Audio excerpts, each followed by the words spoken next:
And Michelle, you want to come do the intro? Yes, I am so happy to say Diego's here from our Tracy KW office. We've been working with each other for over, 8 years, 10 years. I was gonna say even further, but okay, yeah. Let's say decades. Okay, yeah, that just sounds good and also sounds. But yes, I'm so excited because he's one of the top listing agents in the valley. He is very forward thinking. He's going to share with you a lot of good little new techniques. He's come up with a great little contest that he's going to put you guys on. So I'm excited about that. So Diego, thank you from the bottom of my heart. Thank you guys for having me.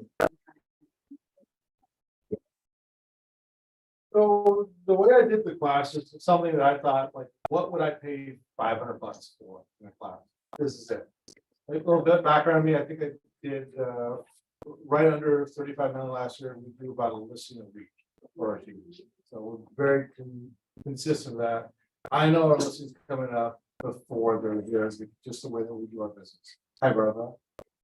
And give shout out to the OG right there. So first, I like to start the story. Does anyone know who Johnny Appleseed is? You think it's a real person or a fake person? Real, just real. Real person. Yes, it's part of the Tall Tales, Paul Bunyan, some railroad guy, some other people, but Johnny Appleseed was an actual real person. He was strange at times. He was a vegetarian. He went around past apple seeds everywhere. So back in the day, the type of apples he had, we would automatically think it'd be the type you eat. It wasn't the type you eat. The water quality back in 1800s was terrible. So most people crushed the apples up, threw some water in there, let it fermentate, and had a hard apple cider. And so they preferred drinking the apple cider than, but it was big business. So the guy was an absolute genius. He started in Virginia, and by the time of his death, he owned thousands and thousands and thousands of acres of land. Well, how did he do that? Well, plant seeds there. Well, he would start up, he was good at, he was a farmer, so he knew how to start apple orchards up. So he'd have a bunch of people invest in his apple orchards. They would get their portion of the apples, and he would get to keep the land. Well, he kept doing that and doing that. So at the time of his death, he had, hundreds of thousands of acres. He was a very wealthy man. He didn't use any of his money, gave it all to his sister, and his sister retired the rest of her life. Reason I'm saying that is what we do in our business is we need to plant seeds, lots and lots of seeds. Some will sprout up very quickly, like a tomato or pea plant will, and some take forever, like a big tree. Right? Our goal is to plant as many seeds as possible. I'm gonna start from like basic new agent, and I'll take that to more advanced stuff. So, when an agent starts, there's so many things that people have you do. You got to go to this training, you got to learn the contract, you got to get your business card, you got to go to the CVAR or whatever the local association board meeting is. You got to get your right clothes, you got to buy that white BMW, right? You start to just get overwhelmed. And I've seen people do this for like 6 months of the business, they haven't closed the deal, but they've gone to every single meeting, every single event from the title company, from the home warranty company, from just every group, and they've closed one deal. There's so many distractions for us. All the things I've mentioned do not make you money at all, right? And they're big distractions. I tell people I'd rather you fail than attend some of those events that really take too much of your time. So the first thing is, Michelle mentioned, I have a challenge for them. I call it the cell phone challenge. All right, so here's the cell phone challenge. So everyone look at the phone, you can see how many contacts you have. So most people have an average of about 2,500 contacts. So if you go to Z on your Apple phone, or you go to contacts, you'll see how many contacts you have. So the first person that finds it, shout out their number. 1,000. Okay. I mean, 1,012.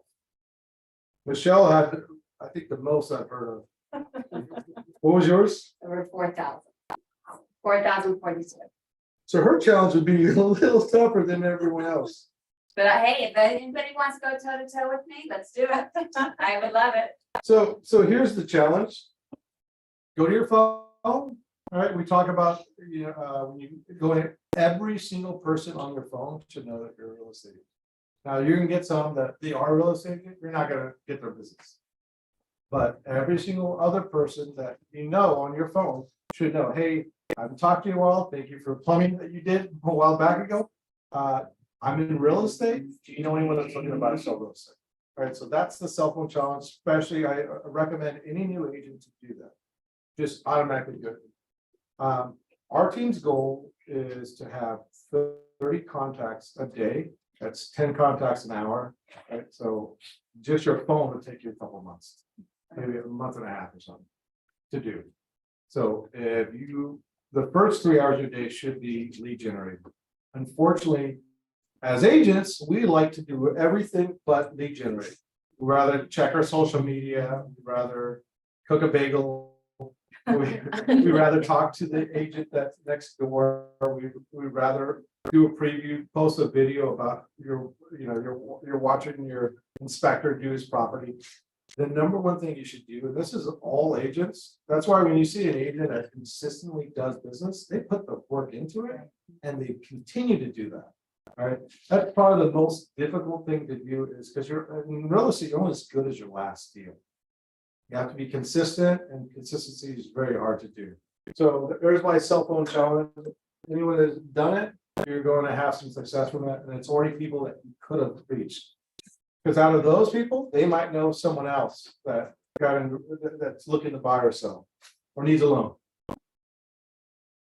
I think buyers are great, but they take a lot of your time. Immense amount of time. I have a buyer right now that Marissa's one of my lenders that I work with. I have a buyer right now that I spent tons of time with, right? Sellers don't take as much of your time and they help generate buyers for you, right? So this class is about sellers. We want as many sellers as possible. I know a lot of people when they first start, they just work buyers. And that's great, but you need to focus on sellers. Sellers, Buyers aren't loyal to you either. they are not. You can take them all over the city of Sacramento, Vermont, Placerville, and then their agent is out of town, basically. Their agent doesn't want to come, you do the work, and then their agent gets the business. And I understand they're trying to clamp down on that right now, Sure. where they hold you to it, but I haven't heard people that enforce it that much. That's so I've been doing real estate. This will be my 19th years coming up. That's been going from when I first started, right? So buyers, I would be secondary to sellers any day of the week. Once you're in a contract, the permit's committed to. It's hard for them to leave unless you're not doing their job. Right. So my class today is about getting sellers, and I'll spend some time on the presentation as well. Listings are how you build your business. It really is. You want listings, you want exposure, you want other buyers, because once you have a listing, it's easier to get a buyer because now there's a legitimacy in your head already that they see. They're like, well, they sold a house in the area I want to be in. I'd like to work with that agent. Let me tell you a secret. Most productive listing agents are terrible buyers agents because they focus only on sellers and they only cherry pick. That's the honest truth.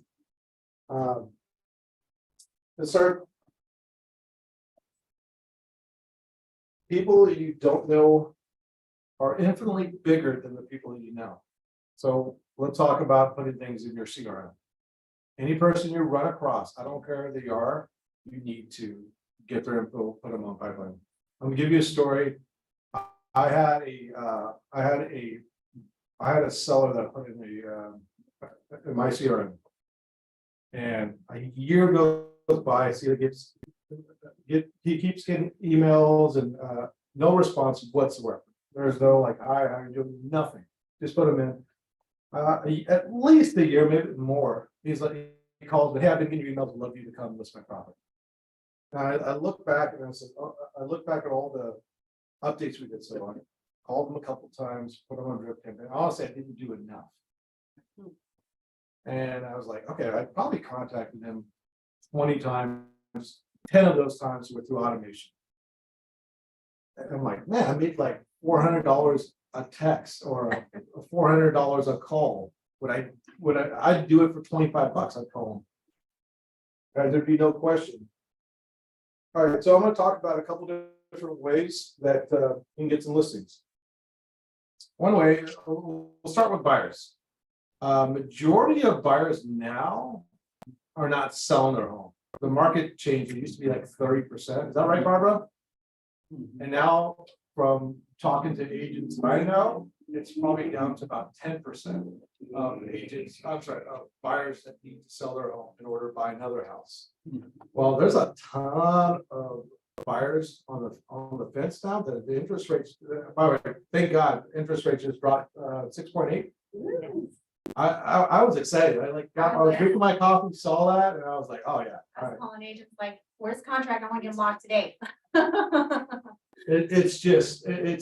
It's nice when that does, and it's gonna bring some people that want to sell their home, because there's people sell their houses when there's a life event that happens. I can't even count how many buyers I have where one of the mom is pregnant, expecting another kid. They already have 2 other kids, and they're in a 2-bedroom, 1-bath house.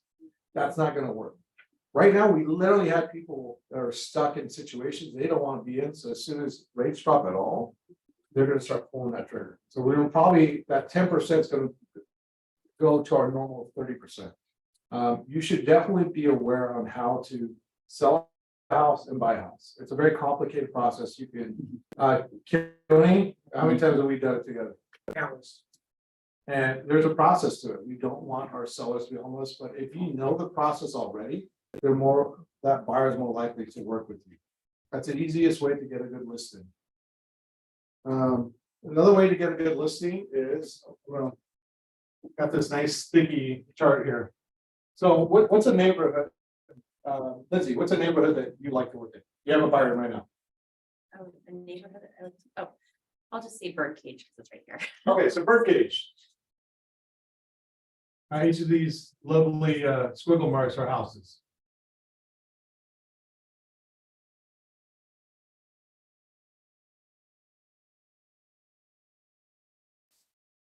Let's go right now. Birdcage.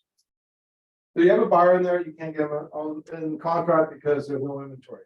So I'm going to teach you how to get a listing and help out that buyer. Number one, you can do a golden letter. Does anyone know what a golden letter is? Whoever said yes, what's the golden letter? You're sending out a specific letter to everyone in the neighborhood. In there, it's how can I get you to buy it? So we know how to do it, but we rarely do it. Why? Doesn't cost us that much. To send out a letter, less than $50, we can cover that whole neighborhood of 100 properties. So let's just say this area is 100 homes. It's probably 100 to 300 homes, something like that. Yes. Okay, so let's say 100 to 300 homes. So we can send a letter out. Letter, I always attach a photo, say, hey, this lovely family, we're looking for a home, please let us know. And our return of phone calls is about 1 to 3% from that. Now, not every one of those houses is gonna work, but there's 1 to 3 listings that you could possibly be on there. Okay, another way is you door knock this whole area. Every agent loves door knocking, especially in this heat, right? If you've sold a house in that neighborhood, it's even better. It's even easier to door knock. Hey, I sold a house on Birdcage Road. Is there Birdcage Road? Yes. Yes. Birdcage. Yeah. There you go. I sold a house on Birdcage Road. I have another buyer that's looking in this immediate area. Do you know anyone that's looking to buy or sell in this neighborhood? Right? You're not asking if they're looking for it. You're asking if they know anyone else. And most of the time, they'll tell you the information before the neighbor who actually wants to sell them does. Hey, I just talked to Barbara. She said that you might be interested in selling the house. I have a buyer right now that would love to pay market value. That's the key. Market value for your home. I'm not trying to get a deal. So I'm buying it for you. My buyer wants to pay market value for the house. And if you use me, I usually charge 6%, but I'm willing to do it for 4%. Right? That sounds great. And would you guys like a 4% commission? Yeah, guess how many times I've done this? Like 10 or 12 times, last couple of years. Right, because we're targeting, especially with cash buyer, you kidding me, you have a cash buyer and you're not doing this? Get out of here. Are you really working for your buyer, especially if it's like 800,000 or 900,000? What's the average price point in birdcage? Not a lot, like 400. Okay, so say It's a lot of 400,000. condos and townhouses. $400,000 check, still 10,000, at least a $10,000 check. I'm still going all after that. All right, so we door knocked in. Does anyone know what circle prospecting is? Okay, whoever said yes, tell us what circle prospecting is. It's calling the houses in the area of a property that you just sold. We've heard about it. How many times have we done it? Never. A few, but it's scary. It is scary. First of all, we have to make sure it's not on the do not call list, all right? Since it's such a small list, you can have your title company do it. So what's the local one? Is it Placer? Counselors under us. Yeah, call Placer up and say, hey, I need a list for a birdcage. And they'll get you a list. You use that list, skip trace it, get all the phone numbers for the people, and then run it through the do not call list. We also run it through litigious claims list. So anyone that's filed lawsuits, we want to make sure that list is clean. How do you do that? Kelly, There's a website, it's called Batch Leads. You get a membership, Batch Leads. And you get a membership, you get a personal one, I think it's like $99 a month. It's kind of expensive if you don't have that for marketing expenses. But what you get for that is 12 cents a lead. So if you're like for us, what we're doing a lot of marketing right now.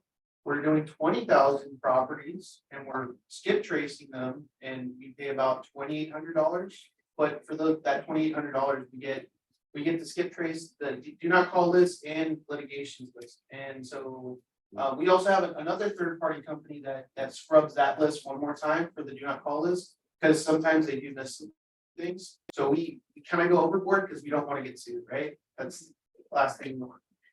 Is running it through something like Vortex not, because I know Vortex scrubs for DNC. We've never worked with Vortex. we're doing it at much bigger scales. Just introduce your man right here. Yeah, so Keone's on my team.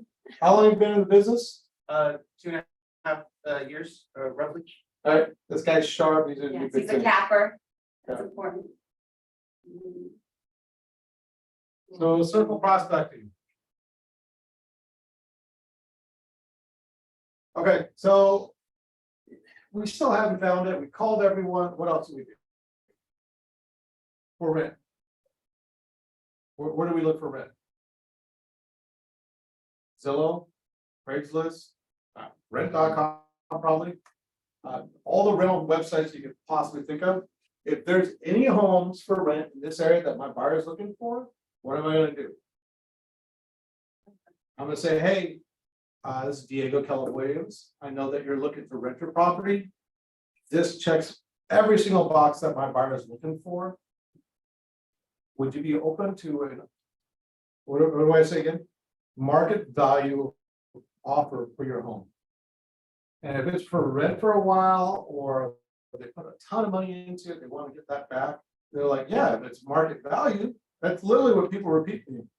Yeah, it's market value, I'll definitely consider that. Now, this is something where you have to break your barrier. As Michele would say, right? We have to push through our barrier because our gut instinct's like, oh, I don't want to call for rent people.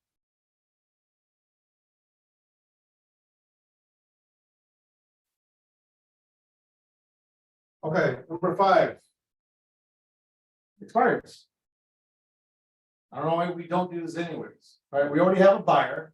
We want to get a seller and a buyer, so we can make at least a 4%, maybe a 6% commission. So we go all the expired leads. Has anyone called expired before? Okay, it's different when you're asking just for a listing. Hey, I have someone already. Does that sound better? All right, so we're gonna call all the expireds. We go back a year, at least a year. So anyone that hasn't, that they're placed in that whole birdcage area that hasn't sold in 1 year, I'm going back to your towards. Okay, so golden letter, door knocking, circle prospecting for rent expired. Let me think of one more here.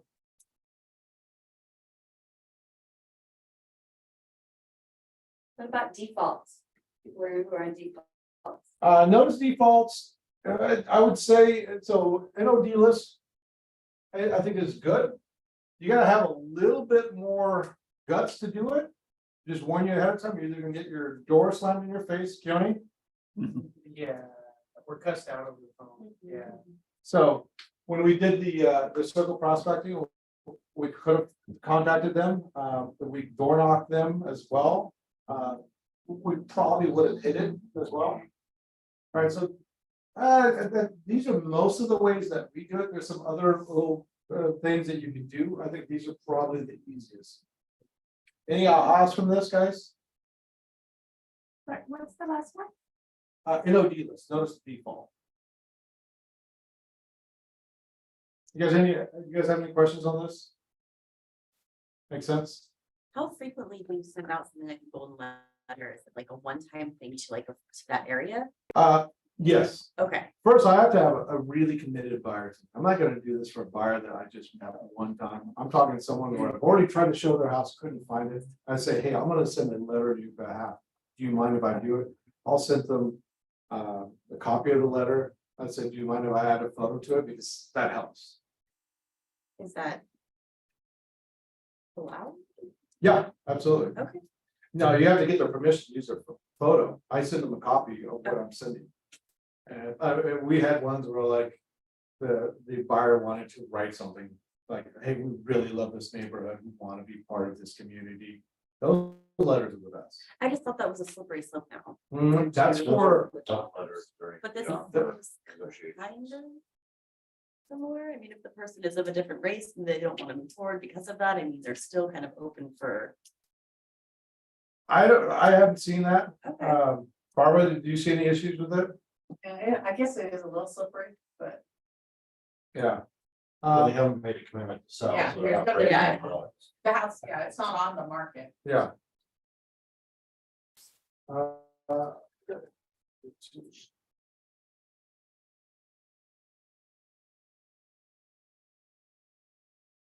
Most of the stuff we're talking about is something that you want to work on immediately. Right, you want to plant immediately. I mean, when we talk about, these are seeds that can harvest immediately. It's not something where 6 months down the line. Some of those would happen as well. You get calls, hey, I remember that you went by and I really like how you door knock. You guys do this for all your sellers or all your buyers. And I'm like, yeah, absolutely. And they're like, I want you to work with me. Right, you'll get people like that. So you're just planting as many seeds as possible. So I want to talk a little bit about the doing open houses. What is one person you can guarantee that'll go to your open house? Every time. Neighbors. Right. When a neighbor comes in my open house, I'm going full blown.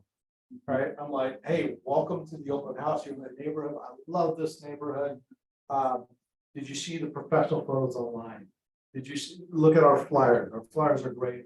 You want a pastry, you want some water, you want an orange or whatever, providing, right?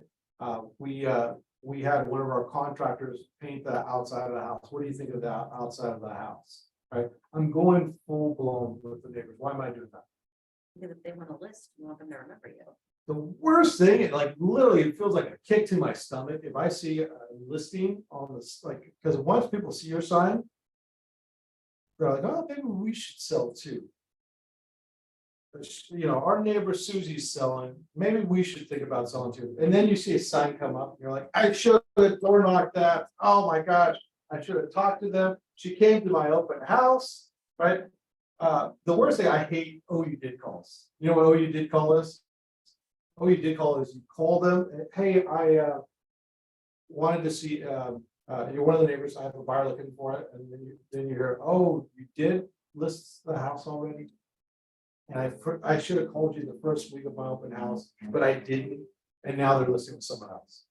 All right, so neighbors, I can't tell you how many times I've listed homes that were neighbors, don't have two signs in the same street. I've done it multiple times, multiple times. So that's why you door knock, that's why you call, that's why you send out flyers. And that's why you're super nice to the nosy neighbor. Because they're potential, that's another seed, right? Every time we're talking, you're planting all these different seeds. Every single person you run across should know what your business is. The top agents that I know are probably the, I wouldn't say rudest, but most aggressive people that you've ever seen. So the top 1% of agents, they'll get in your face, hey, are you looking to buy? Here you go, here's a card. You're not gonna use anyone other than me. Hi, I'm Lindsay, here you go, here's my card, right? Are you looking to buy or sell? Do you know what else is looking to buy or sell? You should be a walking billboard. I'm sorry, I forgot your name. Steven was like, don't be a secret agent, I love that. Secret realtor or secret, there's no other business where people hide what they do. It always dumbfounds me. There's two different types of agents out there. Agents that answer the phones and agents that don't. I have no idea to this day, I can't figure out how agents don't answer their phones. I still do not. I had a deal, I'm not gonna name names. But I put an all cash offer in. Call, text, email. And my whole thing is, Joey, I always tell you, is we blow up their phone until we get a hold of them. It didn't work. Right? Days go by, we had an all cash offer above asking price. I still don't hear anything back from that person. A week and a half later, it goes pending. I'm like, hey, what happened? They say, oh, they accepted a higher offer. So, okay, well, that happens. You're like, what happened with the communication? Click. I didn't hear from you. Deal closes was like $2,000 higher than my offer. And things like that happen. It pissed me off. Right? Things like that happen. You really feel like they were working for their seller. Now I saw that the other offer was it was a loan offer. My offer was cash. Would you have thought that would have been a good idea to counter my seller's offer, or my buyer's offer? Right?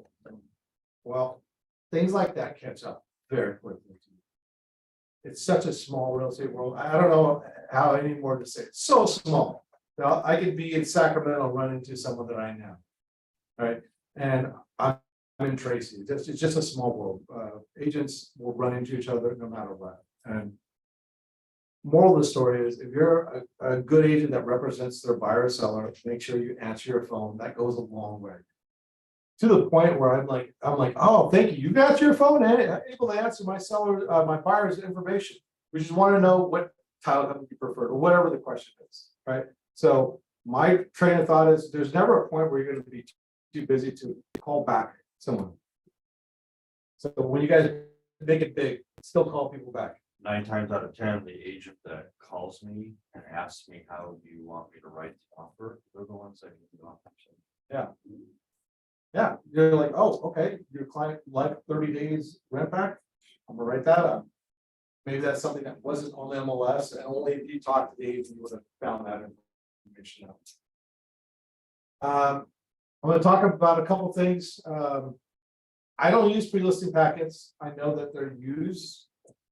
I feel like our age that everyone uses the same marketing material. I suggest you use Canva or something else, because I've done the listing appointments, and there's 3 different CMAs from the Metro list. And I'm like, okay, well, I'm different, so I come in. So one of the strategies I'm using now, I think it's amazing. Every time I've done this, I've gotten a listing, is how many people have internet in their homes? Pretty much everybody, right? Have you ever gone to a home that doesn't have internet? Maybe if it's vacant, that's probably it. How many people have big screen TVs? Pretty much everyone, right?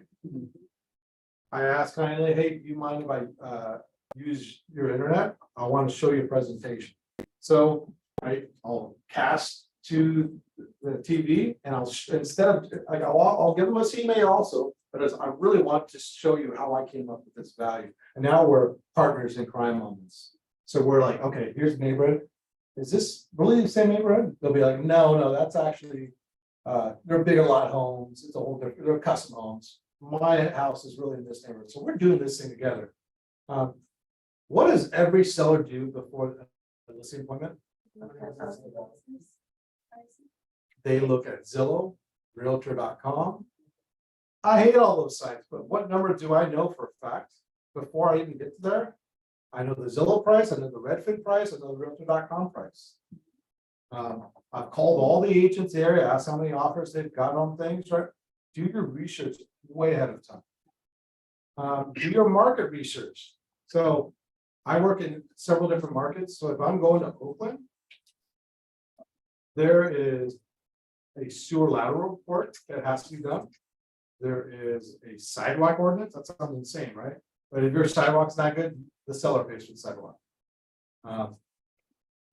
Buyers expect roof, home, termite inspection done, foundation inspection done, all ahead of time. Is that similar here, or is that not the case? Okay. Slowly getting. Okay, so we're in the Bay Area, we're doing all the inspections up front. Maybe over here, they're not doing that. I actually like it a lot because any out area agent, they're going to remove all the contingencies up front. It's wonderful. Once you're in contract, done. It's usually just loan and appraisal. But any market that you work with, you want to know what's the customary thing to do, so you know ahead of time. What's the big, I call it the I word. What's the I word right now? Insurance. It is a freaking nightmare right now. Does everyone realize that fire zones like it was quadrupled in size recently for insurance purposes? You guys aware of that? Especially in Valley Spring, yeah, it's crazy. Yeah, so insurances, so if you can't get, if you know, your AAA or your farmer's insurance can't insure you, and all of them refuse you, you have to go to the state insurance, and that is absolutely insane. How much is it, Brissa? Well, it's 4 times the amount of regular insurance, which you need as well. Yeah. So. I might pay like 4,000 extra a year. 4,000 extra a year. If you did, if you went to a house and you didn't talk to the seller about that, because a lot of times they're in their grandfathered insurance and they don't know that.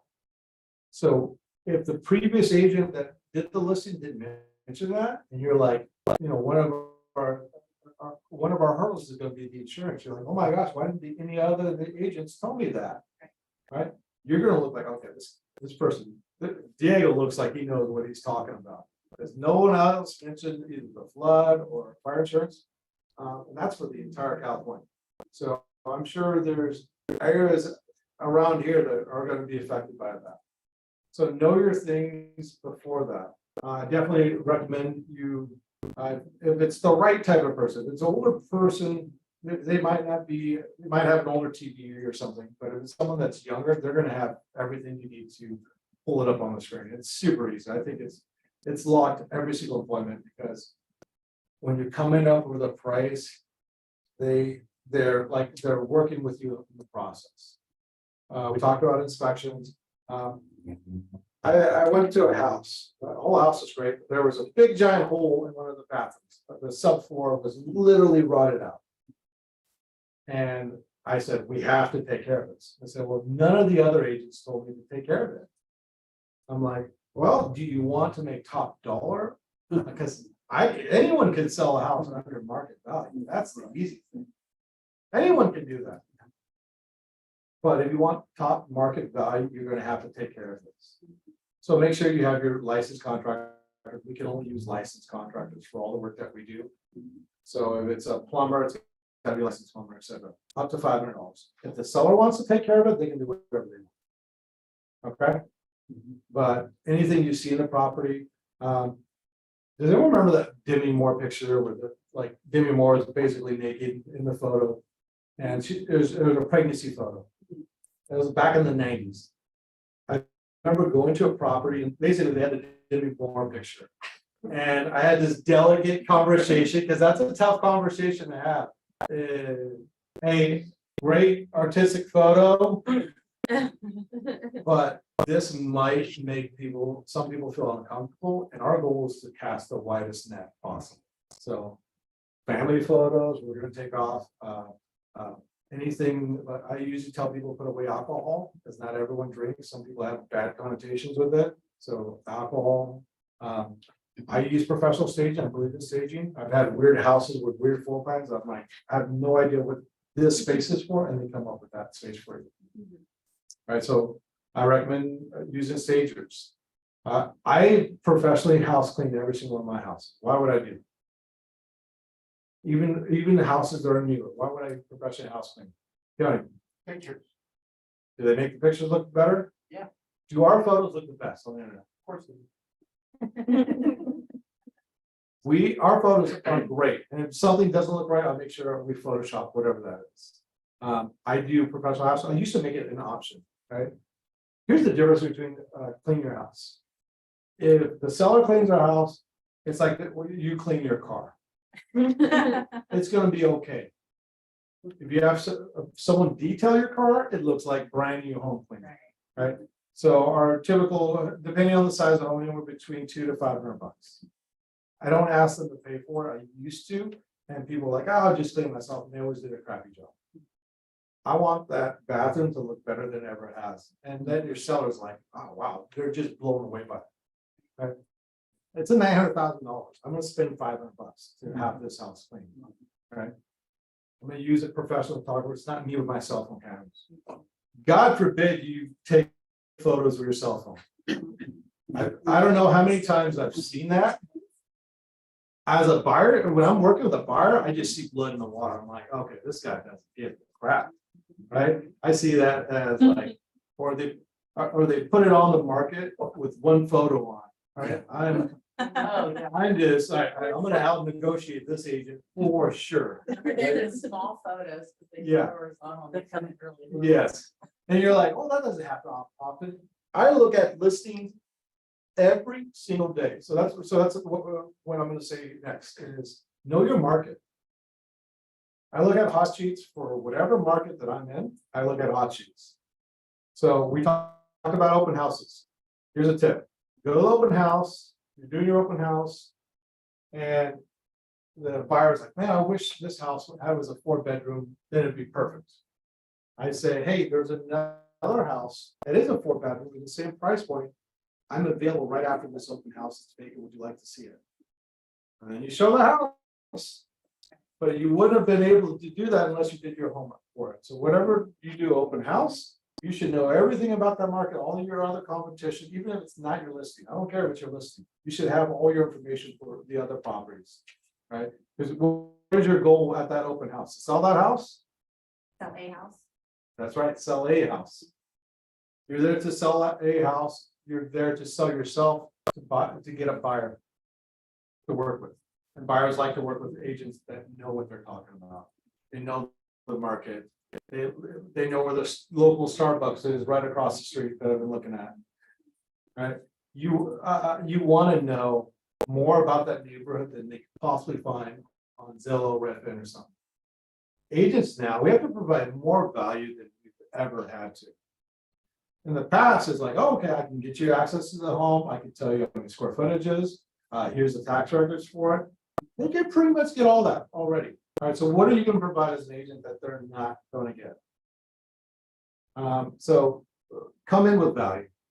If the seller is, I've done this where I'm getting ready to do the listing appointment, and I'm like, let me look at some of the competition in the area.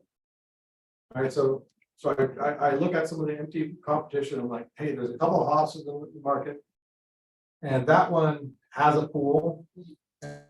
But the other one, they're probably priced high. I went and saw it myself. It needs paint, it needs carpet, it looks terrible. Our house is gonna look like a rock star, right? And now that seller was like, oh my gosh, this guy's on top of it.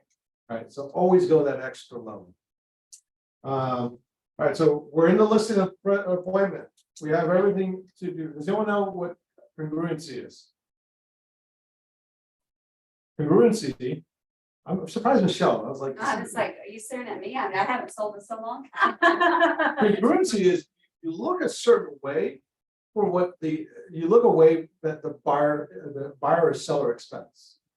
So I was tell Keone this, right? Is if we're seeing a ranch guy, I have the softest hands because I literally don't use my hands really.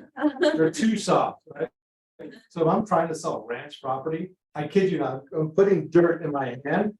Oh, mirror Right? match is what you're trying to say. Yes. Mirror match. Yes. I also want you to talk about how you told me about your listing presentation, how you show it on the TV.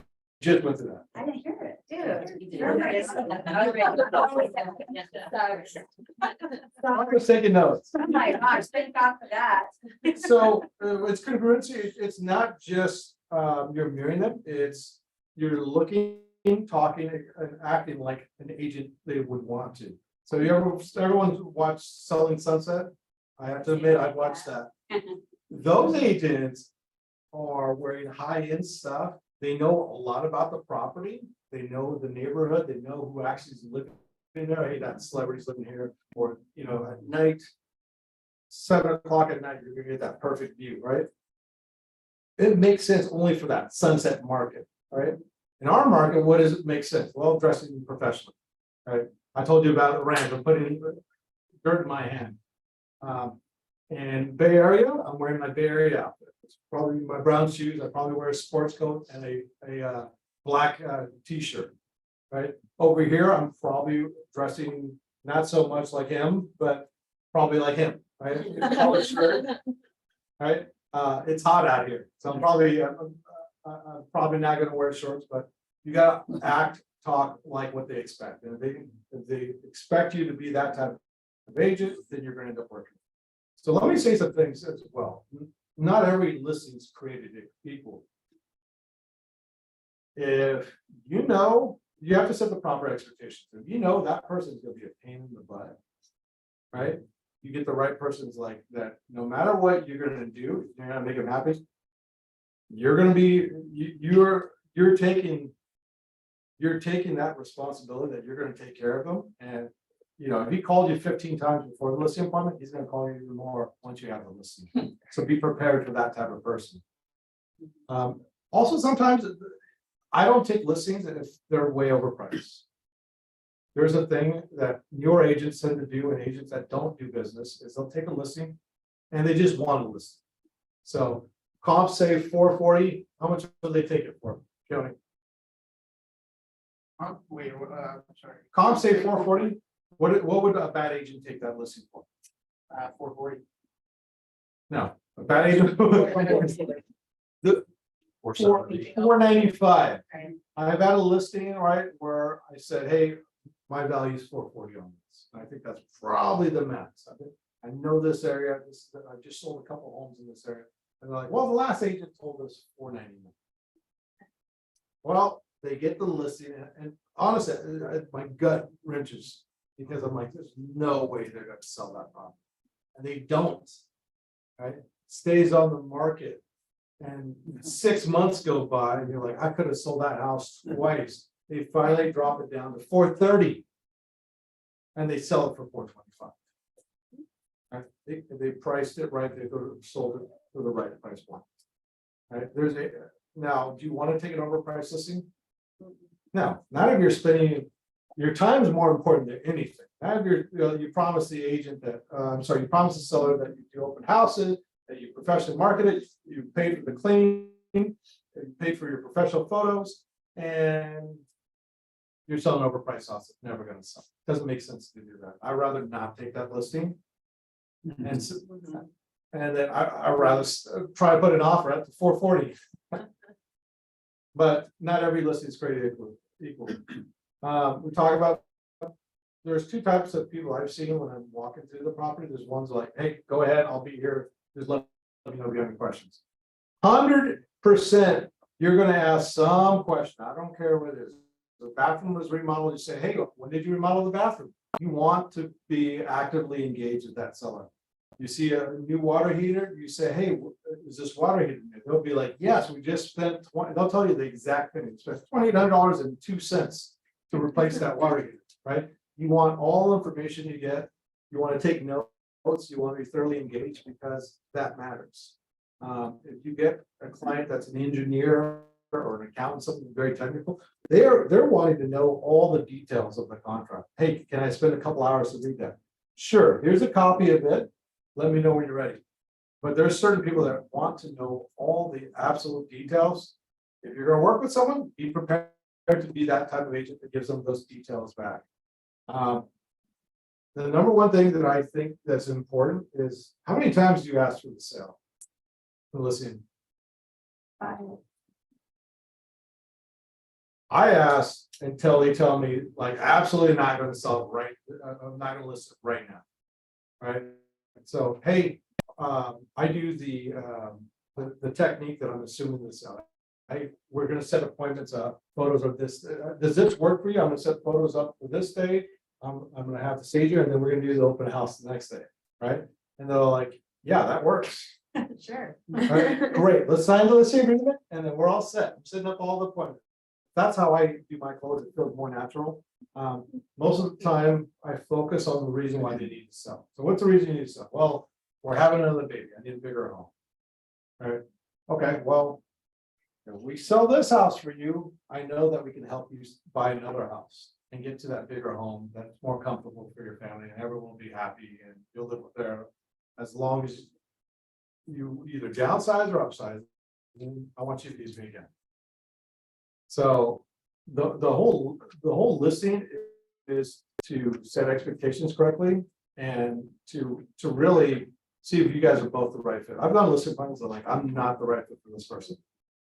I've had people who it's like, well, we can only show it on when the moon is up, when the moon is full, and I'm not asleep, and there's an hour time frame where my kids are not going to school, and that's the time I want people to see the house. Yeah, no lockbox, there's an alarm, we have video, I'm gonna watch every single video. We have dogs, they're our family, right, so the dogs are gonna be everywhere, and you know, don't let the cat out that wants to escape everything.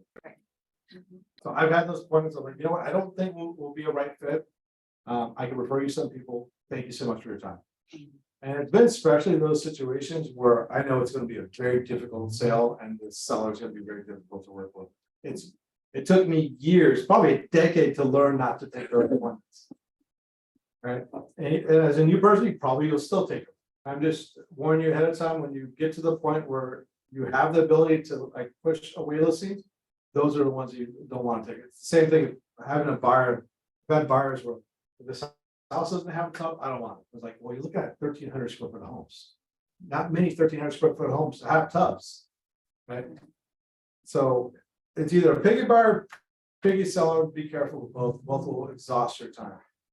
I think that's pretty much what I have today. Is there any questions I can help you answer? I have a question. Sure. I've been to a couple listing appointments with agents Mhm. and they are always overcoming the, like you said.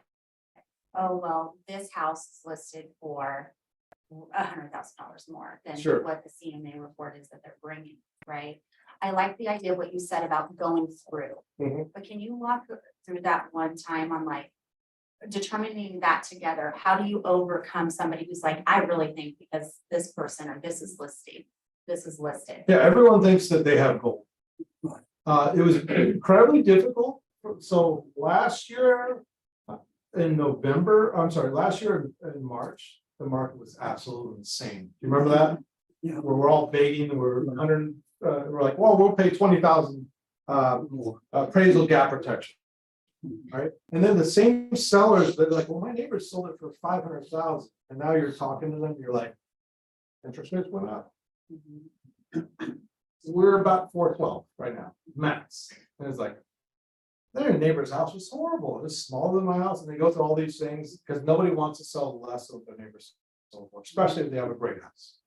So now you have to break it down. So, hey, interest rates went up, and you focus on the goal. So what is your goal? Is your goal to buy another house? Guess what? It's a double-edged sword. So that's my double-edged sword. You're selling for less, but guess what? We're buying for less. And you have a lot of equity, so you're not getting a huge loan on your place, right? And you know, we date the rate, marry the house. So I've had those conversations, and we go that the whole market, not just your house, has gone down in value. This is the reality. Someone tells you that they could sell for 500, they might. That's usually an agent that doesn't do that much business and is willing to waste their time. And you waste their time and your time. Is that someone you want to work with, or do you want someone go ahead? I think people are thinking the mentality of 2 years ago. Case in point, week before last, I go up for a listing appointment, potential listing appointment in El Dorado County. 11 acres, beautiful, landscape and everything. And I've done these CMAs hundreds of times. I know what I'm doing. I walked the property. I did it before. The high end, there was 790,000. And they told me they wanted 1.6 million. Do you think I was that stupid? That I'm gonna go through all the advertising and all the open houses? And I'm seeing this unrealistic of looking at 2 years ago when people were bidding $20,000-$30,000 because interest rates dictates everything. I've been like a part-time agent. I've never capped, but my problem right now as a door knocker and a championship door knocker for 22 years, Sure. people invite me and they feed me. They say, where have you been? What about the pandemic? And then I ask them, have you thought about putting your home up? No, because interest rates are too high at this point. Now, my question, and I'll quit talking here, is that you said interest rates are dropping. I've heard on July 26th, they may be going up again. So, I mean, this is what I'm dealing with. People are telling, I'm up right out on the front in their face, and I'm asking them point blank, why is it that you're holding back at this point and you have a beautiful home and they're waiting for interest rates to go down because they don't think they can get much profit out of the home when they look at it 2 years ago? Can That's I- the issue. Can I give you the?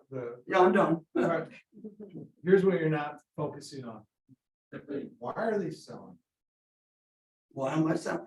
No, so when I ask people that, they're like, well, I want to move closer to my grandkid. I'm like, okay.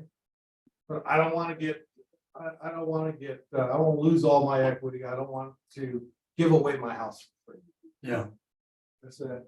And we go, if they're buying and selling, I go through the double-edged sword. So not is, I can get you that where you could be with your, you can buy a house for your grandkids. Unfortunately, the market dictates what we sell it for. But if you want to accomplish your goal, I am certain I can get that accomplished for you. Right, so you focus on the reason that they're even talking to you in the first place. And sometimes you have to figure that out. I have a guy that's like, well, I'm only selling if I can get top dollar for it. And I spend more time with him. We're talking, we're really hashing it out. It's, I'm losing my house. Right? Had nothing to do with the getting top dollar. He just wanted the most from this house because he needed that money to buy something else or maybe rent for a while, right? And it was way different than what he told me. But when I started to listen, to ask the right question, I actually really dug deep and found what those real reasons are. Right. So sometimes you need to have a heart to heart with them. Like, So like what Leslie just said, it's becoming a needs-based market again. You need to dig deep and find out what the need is. It's not a want, it's a need. It's completely two different things.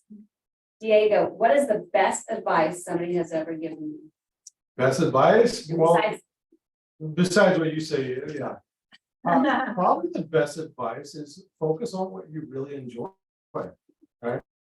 If it's business, let's say real estate is so far that you could go from lending, you can go to commercial real estate properties. I like working with investors, so that's kind of what I focus my time on. If I wanted to just focus with home buyers and because that's a thrill. When you find the person the right property, and I really enjoy that, then I'm going to focus on that side of it. So focus what you really like to do. It'll feel less like work by doing. If I was a new agent, what would be the best advice you can give me? If I was a new agent, find the cheapest ways to plant the most seeds. Whatever you can do. You can do open houses and that gets you 10 property. Every time you do open house, you get 10 people. So there's 10 contacts, right? And they're qualified leads. And then put a Facebook ad on command. You do social media posts. So I'm a big proponent. There's different people that have varying success. I'm not that good looking, so I don't have as much success, but at least do 1 to 2 deals that are generated from social media. So if you told me if I posted 50 times a year for like 3 minutes, then I would get 2 deals out of the year. I would do it in a heartbeat. Why don't we do it? It's usually laziness. It's usually something that we don't think we're going to get leads or business from. But people have created a whole business just on posting stuff on social media. So if I was a new agent, I'd be all over that. Okay, so this is, I want you to talk about Moneyball. What did we talk about when I interviewed you a few, let's say, 2 years ago? We talked about Moneyball, and what did you do with that, and how it helped out with command and so forth? Oh, it's Moneyball is. If you put an ad, what's the big newspaper here? SACB. How much would one page ad in SACB cost? Where does everybody? Nobody even knows. Because it's Online. They have a paywall on. It's probably like $1,200 just for that one page. Like, it's insane amount of money. When I used to use the newspaper, like when I first started, it was like $400 for like a little ad like this. Right. And it was a couple thousand viewership, right? That's really the people that might see it. It's very, very minuscule. So if I spend $300 on Facebook, I can get 16,000 people impressions. Right? That's a whole lot of money compared to the same viewership. So when you're judging kind of what a marketing dollar does for you, you judge it by what type of exposure it gets you for the price, right? So we talked about Moneyball, Oakland A's. They always have the worst budget, and the team's even horrible now. But they, instead of focusing on home run hitters, they focus on people with higher batter average. They walk more, right? So we're focusing on what the cheapest ways for us to get people in our face, right? The more people in our face equals more business. And I would say, again, it goes back to something with joy, Yes, is that it doesn't like work. yeah, absolutely. So you do command ads, is what you're saying? Oh, yeah, absolutely. Yeah. So I remember like when I first started, I did like a $50 command ad and got like 30 leads from it. So what's your conversion ratio on those? It's not very good, but the ads are so cheap. Yeah, they are. Yeah, so, and then I view it as exposure as well. And I show the sellers like, hey, I had 10,000 people who looked at your house, right? They're like, oh, what's getting out there? Well, I guess it's not it's not advertising that my house is not selling. Maybe it's the price or maybe it's the condition. I love that. Any other questions? What CRM do you primarily use? Command? We use a couple of different ones. So, It's okay, go ahead. yeah, so I don't use, I use Command a little bit, but I use Real Scout a lot. Are you guys familiar with that? It's a drip campaign on steroids. It works amazing. I wish Command had those features. But it ties to your MLS and it's insanely good. And it's a CRM or just strip campaign? That's drip campaign. The CRM, we also, I mean, the type of marketing we use Podio. You want to talk about Podio, Kelly? Yeah, so we use several different ones. We use Follow Up Boss, which is mainly the main CRM. You can connect that with other apps that can send out reminders and drip campaigns as well. Real Scout ties into that, and then we also use for other marketing purposes for our text messaging campaigns. We use Podio, which is another CRM, and that one is a little bit more difficult for new agents. You almost have to take a class on it for like 3 months in order to like fully feel comfortable using it. But it's a little bit more advanced for a lot. Yeah. And how much does that cost? We're spending $200 a month for a team. And Command is It's free, free, obviously. right? Yeah. And so, and it texts, right? And it does the email drip campaign. Yeah. It's just all about learning it. Yeah. Well, which, however, with them, which I've always told him, your success is working. Yeah. I do not want to shift you out of that. However, I always say, try this, just Right. try this, right? And it's working because you're doing command ads. So Yeah. that works and this works over here. That's equal success. Right. So I'm okay with that. Whatever you can be consistent at. Yes. The main deal. And the best CRM is the one you're using. That's the answer when somebody asks on the lab codes, or any other for app. The one you, Do it. Which CRM should I get? Right. Whichever one you're gonna use. That's the best one. Google Sheets works for a good time. So, I mean, it doesn't really matter. It doesn't have to be expensive, just as long as you're tracking. We still use Google Sheets sometimes for, some of our contacts. But at the end of the day, if you're using that and you're calling them and following up, that's the main issue, is following up. Yeah, Diego, do you do events for your customers, your customers? we've done a couple of marketing events for a segment of our business, but we haven't done events. Honestly, I'm just way too busy. Yeah. Yeah, I mean, we probably are missing business out by not doing it, but we're pretty busy. And then you also do masterminds. You put together masterminds Yeah, with top yeah. agents. Yeah, From I other get- offices too. I do masterminds, for top agents that specifically work with investors, and those are great. Does anybody have any other questions for this man? Go ahead. And where did you get most of your seller leads from? Referrals, pay per clicks, social media? I get a good percentage of referrals that people, I work primarily with investors at this point. So I get a lot of investors that repeat back to our team, and then we generate a lot of our own listings. And do you see the investor market growing right now or? declining? No, I mean, got we're fire. consistent with it. Yeah. Yeah, every time someone asks like, oh, the market's terrible, how's your business? We're doing great because we have to move with the waves. They will find the deals for Yeah. it. Have you dealt with cryptocurrency and how do you handle that? I have not dealt with that at all. Okay, there are investors out Oh, yeah, sure. there. I Yeah, want to do it that way. And I don't know how much I trust that program. yeah, I unless you know it backwards and forward, I would definitely not be into it. Do you guys have any questions for him? Any? Now's the time. You're in front of a very dynamic team lead here. Finding your niche, right? I know I've done open houses with you, and I always tell people, you wanna know how to get listings, go at shadow.